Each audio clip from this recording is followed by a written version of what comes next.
Hey there everybody, welcome back to the channel, and today we are heading back into space to take a look at Astro ROVE.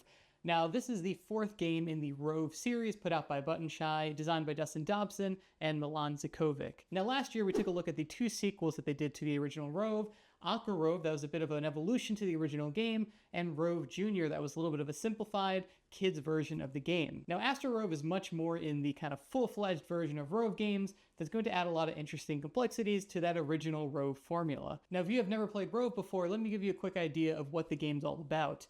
Now, ROVE is going to be made up of 6 module cards, which are going to be set up randomly in this 2x3 grid in the center of your play area. And the other 12 cards are going to be movement cards / mission cards. So every card is going to be two-sided. One side is going to have movement, and the other side is going to have a mission on it. And at the beginning of the game, we were playing on normal difficulty, you're going to deal out 5 of these cards that are going to be your hand at the start of the game.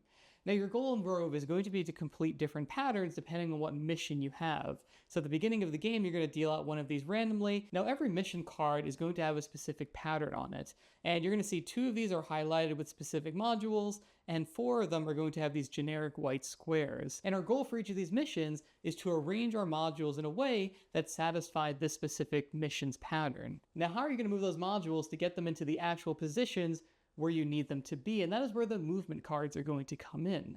Every movement card is going to have a value in the top left that's going to tell you how many times you can move different modules if you use that movement card. You may also notice that they all have this asterisk next to them. And that is because that every single mission card is going to have a corresponding type of movement that'll get a bonus if you're playing that movement card. If we play a movement card with this pattern, we get an additional movement that we're able to use. Now, there's going to be 3 primary types of movement cards in Astro ROVE.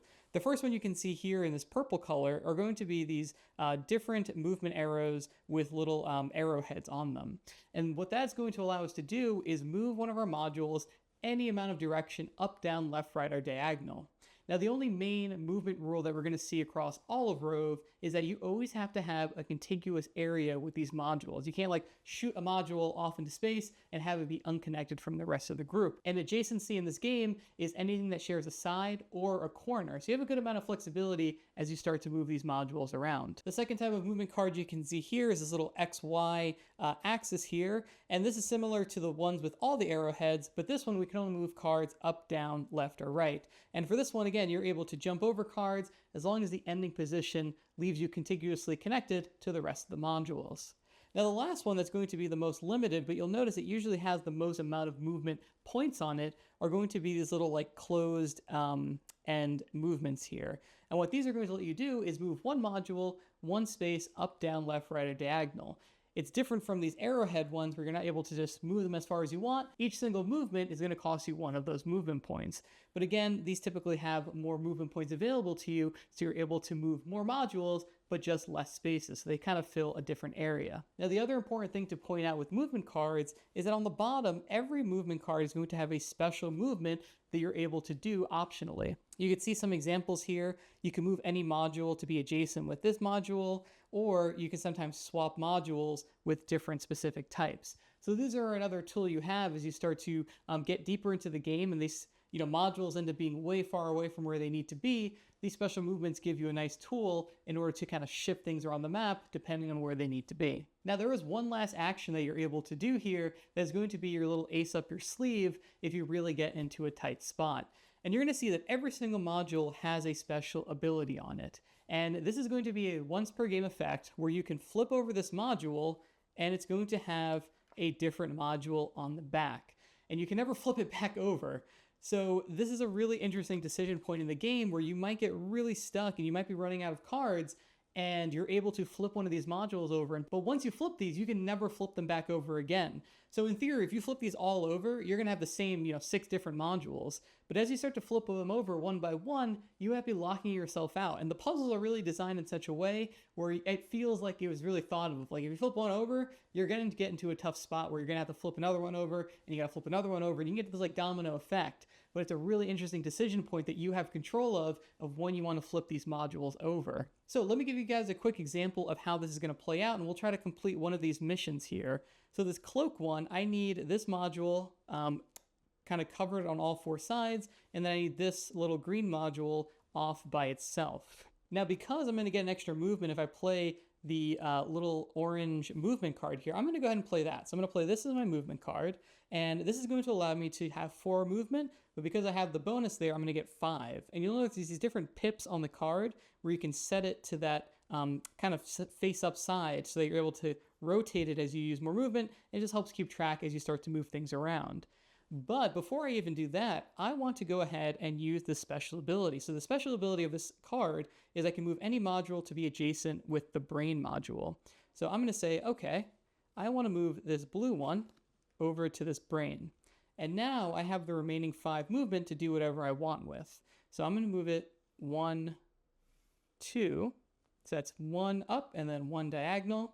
I'm going to move this 3, 4. So that's going to be 4 movement. And then lastly, I'm going to move this 1.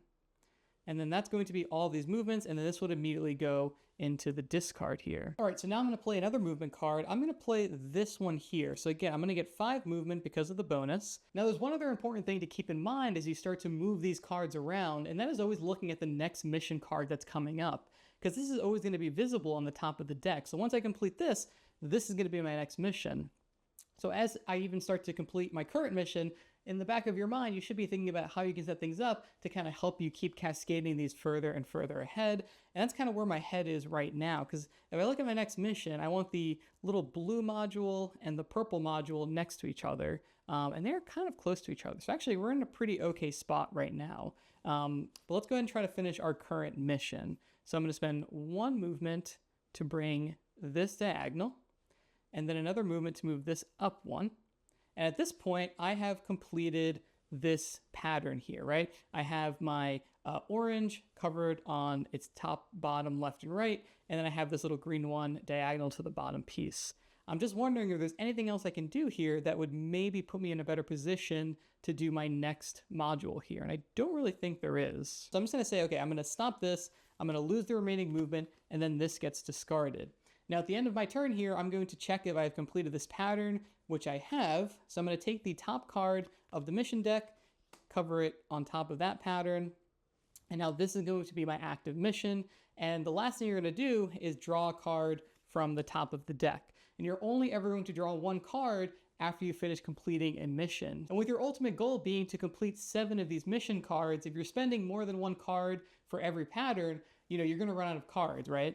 So being able to try and do as many of these puzzles with 1 card if you can is really essential to winning. And you're really going to run out of cards if you're spending 2, 3 cards potentially to complete one of these missions. You are not going to outlast the game. And that's really where the challenge comes from, where you're only ever drawing 1 card as you complete each of those missions. And if you're enjoying the video, please consider liking and subscribing to join the channel. I do a lot of previews and reviews and all sorts of board game content, and I would love to have you on board. Anyway, back to Astro ROVE. So all in all, I think Astro ROVE is a very worthy entry into the ROVE series of games.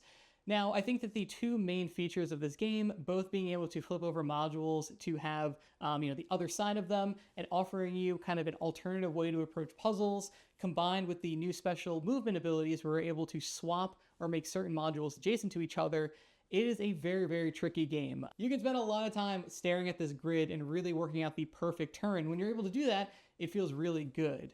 And I guess it's important to say that if you like ROVE, right, if you like this, having the missions, building the pattern, thinking about the most optimal way that you're able to move these cards, I think Astro ROVE is really, really going to work with you. I think it is enough different from the original and Aqua ROVE that it feels like its own fresh experience while still feeling familiar. If you're not a fan of ROVE in general, I don't think this is going to change your mind about it, right? It is more of that very, very thinky puzzle sort of thing, but I think that the wrinkles they add in this game still really, really work well and make it really interesting, feeling different, and kind of worth its own separate entry. What I do really like is that they're not just taking what they did in Aqua ROVE and even adding more onto it. It feels like this is a very kind of divergent path in the ROVE series, right? You have the base game, you have Aqua ROVE that added, being able to push cards and do some different things, and then you have Astro ROVE that's doing all this other different stuff. So I like that these all feel like very different games while still keeping that same core system. As far as which is my favorite, I think I'm still partial to Aqua ROVE. I like the ability to push cards. It just kind of works well for me. But I still really like this. Again, it feels like a really solid entry. And my favorite thing is being able to flip over those modules, kind of getting yourself into a hole where oh man, I have two of the same module, but I need one for, this specific mission. Now I got to flip over this other card, but then I got to flip over another card potentially. And you get into this really, really interesting, tough spot where you got to like both optimize what your own decisions are as well as the movement cards you have in your hand. But I think it just makes for a really fun puzzle. It is very difficult, right? You can spend a lot of time staring at these cards and trying to do the most optimal movement. And if you don't like doing that, you're probably not going to have a good time playing this game. But if you are a fan of very thinky puzzles, of this kind of pattern optimization, and it just really works well. I would encourage you to go back and watch my Astro ROVE and ROVE Junior just to get a feel how those games work, but I think that this is a very worthy entry in the ROVE series. If you want to check this out, I will have a link to the Kickstarter campaign going on below, and if you have any questions about Astro ROVE, please let me know in the comments below, and I'll be happy to get to them. Anyway, thank you again for watching, and I'll see you on the next video. Bye.